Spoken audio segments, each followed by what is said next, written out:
শুচিবাই কথার অর্থ শুচিতা রক্ষার বাতিক।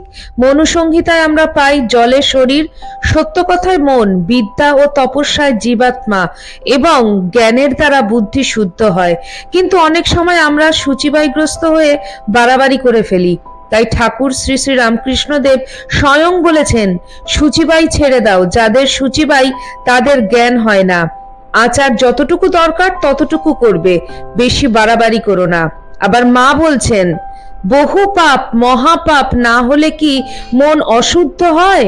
ছুচিবাই মন কিছুতেই শুদ্ধ হয় না। ছুচিবাই যত বাড়াবে তত বাড়বে। শুচিতা রক্ষা প্রয়োজন, কিন্তু তা যেন জীবনের পরম্পরাকে ব্যাহত না করে। তাই তো শ্রী শ্রী ঠাকুর বলেছেন, শুচিবাইগ্রস্ত লোকেদের কেবল অশুদ্ধ বিচার করতে গিয়ে সর্বদা একটা অসুচির ভাব থেকে যায়। যাদের শুচিবাই তাদের মধ্যে ঈশ্বর চিন্তা ঢোকা বড় কঠিন। এক সময় শ্রী শ্রী মা বলেছিলেন, আমি তো দেশে কত শুকনো বিষ্ঠা মারিয়ে চলেছি, দুবার গোবিন্দ গোবিন্দ বললুম, ব্যাস সব শুদ্ধ হয়ে গেল। মনেতেই সব, মনেই শুদ্ধ, মনেই অশুদ্ধ। শুচিবাই মানুষের কাঁচা আমি, তাই এর থেকে শতযোজন দূরে থাকাই মঙ্গল।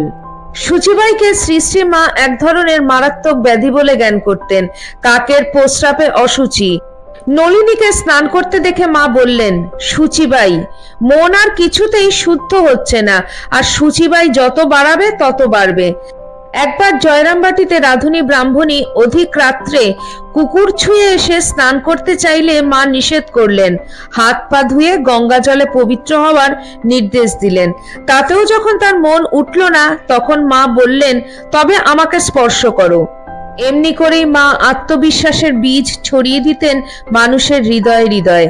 আর একবারের ঘটনা, উদ্বোধনে শ্রী শ্রী মায়ের খুল্লতাত নীলমাধব মুখুজ্জের মৃত্যুর পর সব বাহকদের মধ্যে একজন শূদ্র ছিলেন।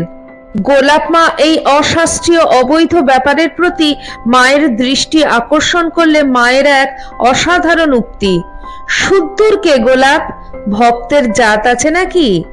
বিদেশিদের সঙ্গে ব্যবহারে মা ছিলেন সংকোচ ও সংকীর্ণতার ঊর্ধ্বে।